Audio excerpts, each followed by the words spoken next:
Hello everybody, this is Draven. Welcome to my next video. I'm a little late to this, but Celina at Essence of the Moon created a tag for the month of October, The Witch in Me.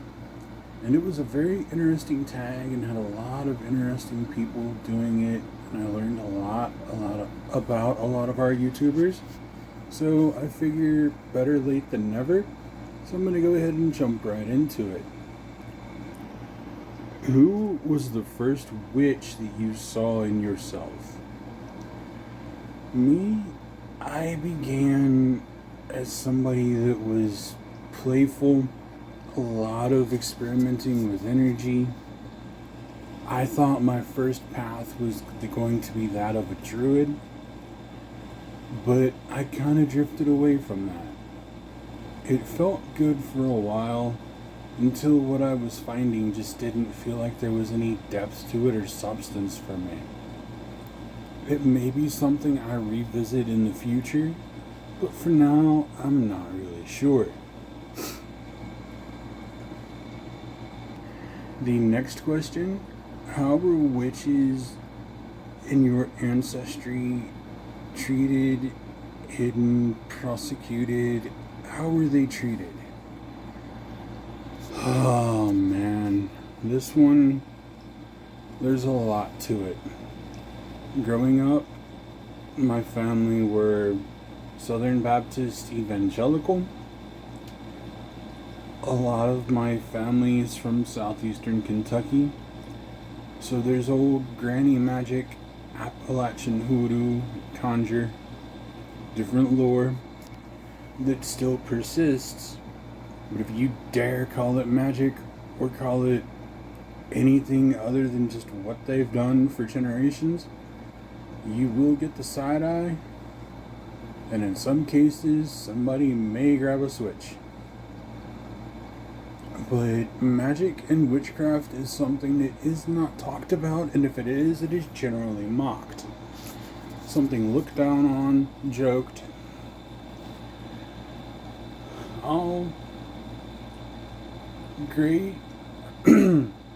Great granny, man, she was weird. She lost her mind.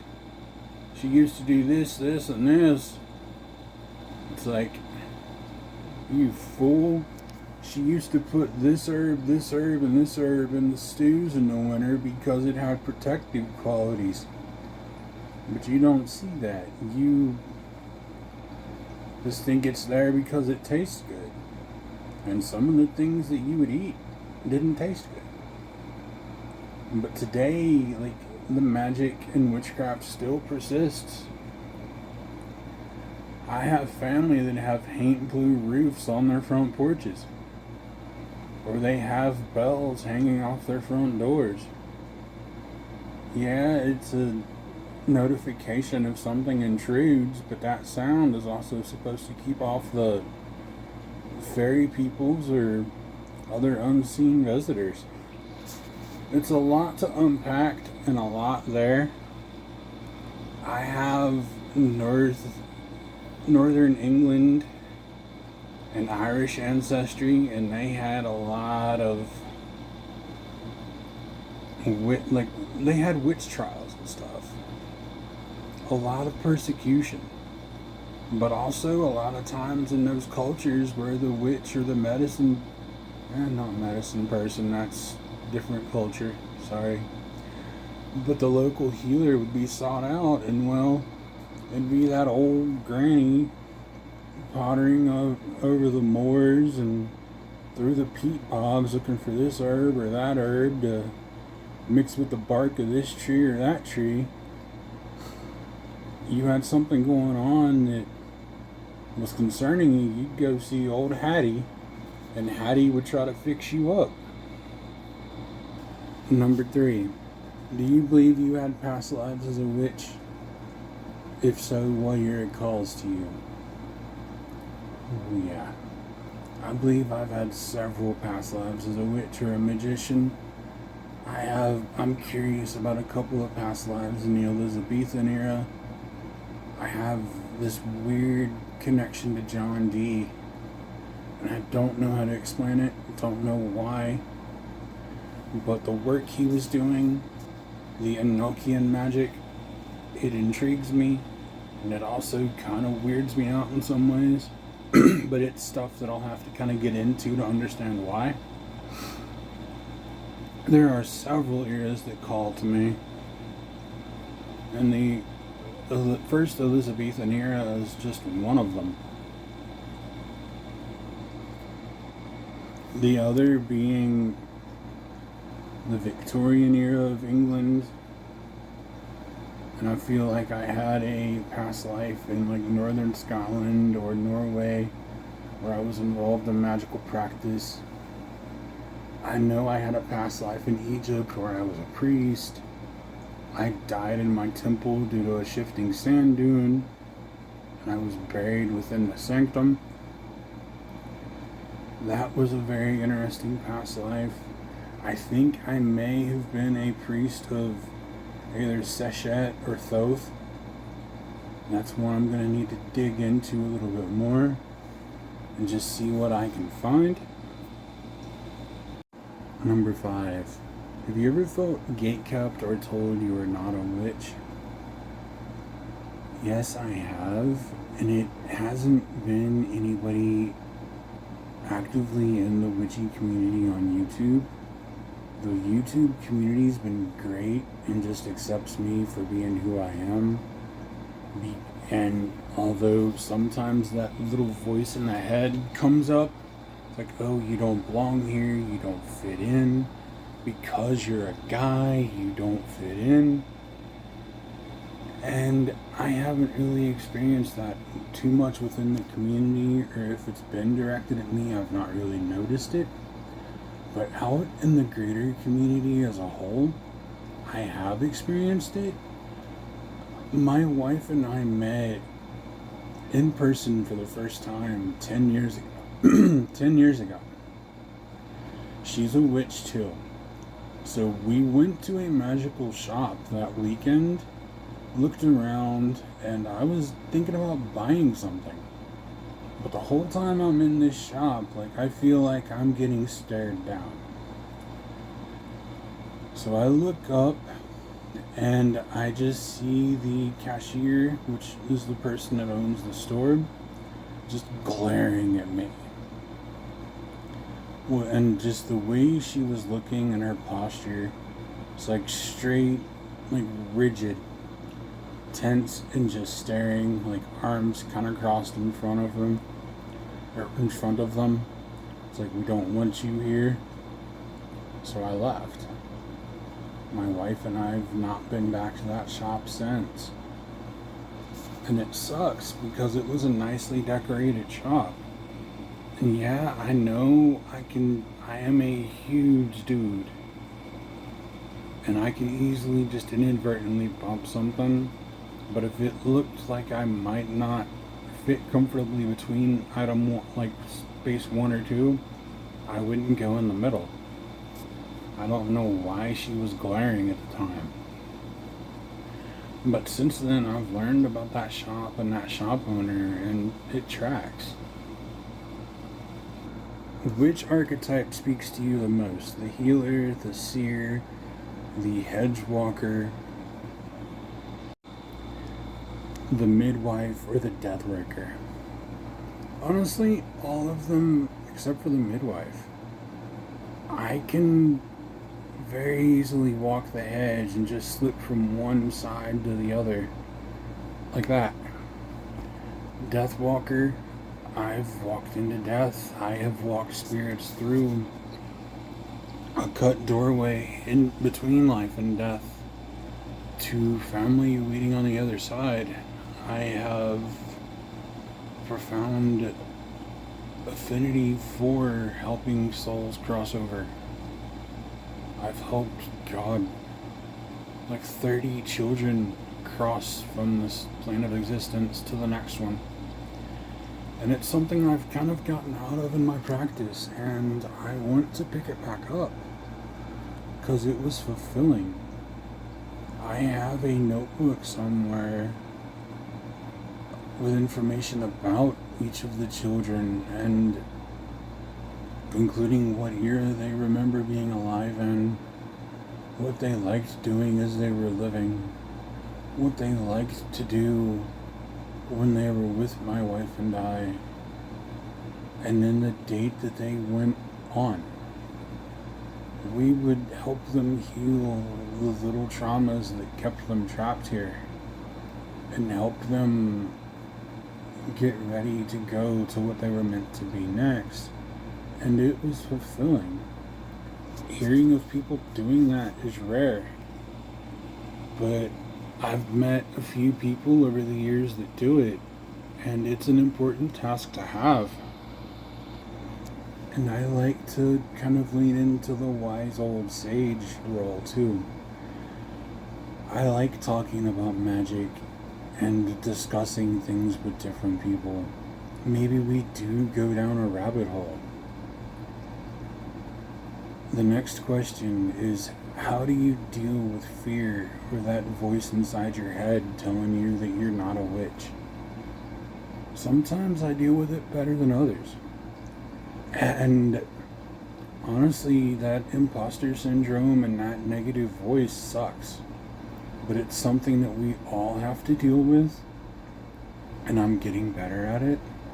It's just working towards and learning acceptance of yourself, facing those fears and those things. It's like, why are you thinking you're this when you're not? You can't do this, and this.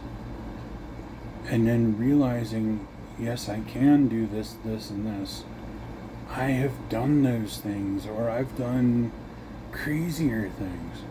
And I have, man. Like, some of the stuff that I've done that I haven't shared and can't share proved to me that magic's real.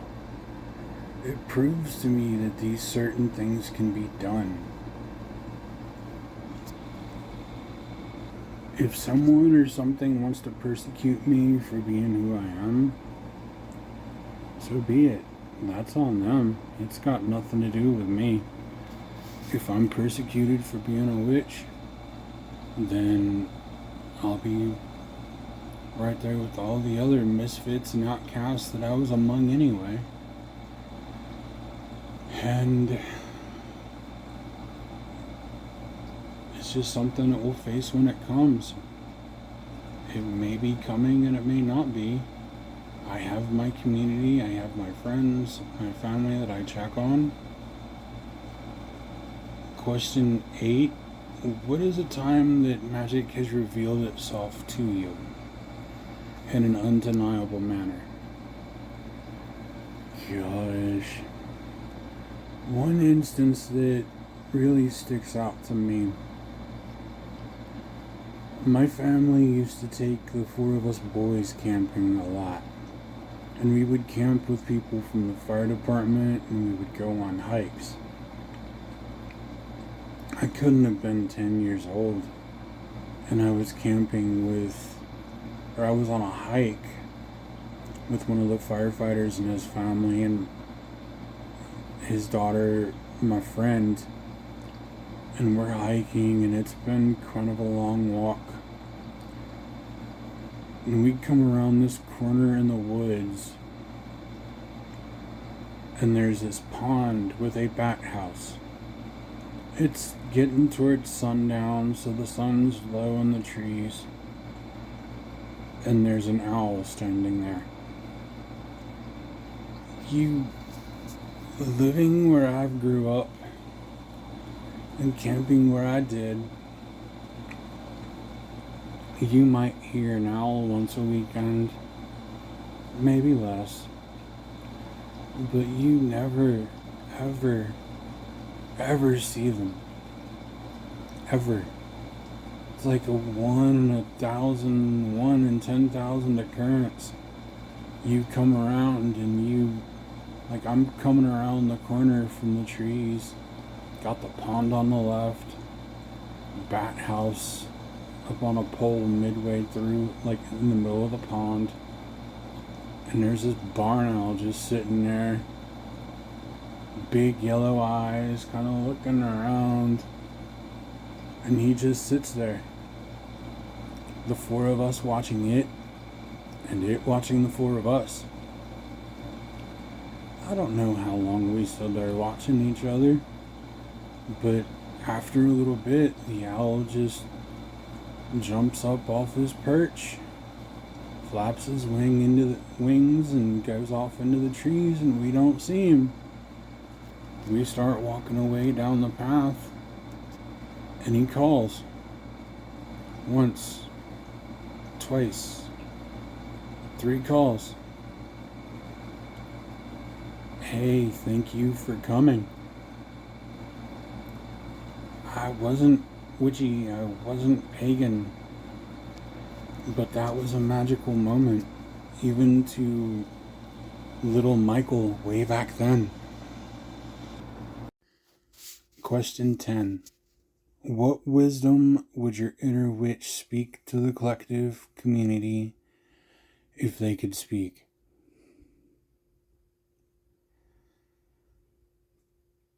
The path of a witch is a path of fierceness, fearlessness, exploration, and wondering what if, why, and how. Don't bring your fears of trying new things, of exploration, keep you from exploring. A lot of the lore we know, a lot of the things we know, a lot of the things people have done in witchcraft and magic would have never been done if we did not ask why, or how, or where, and explore.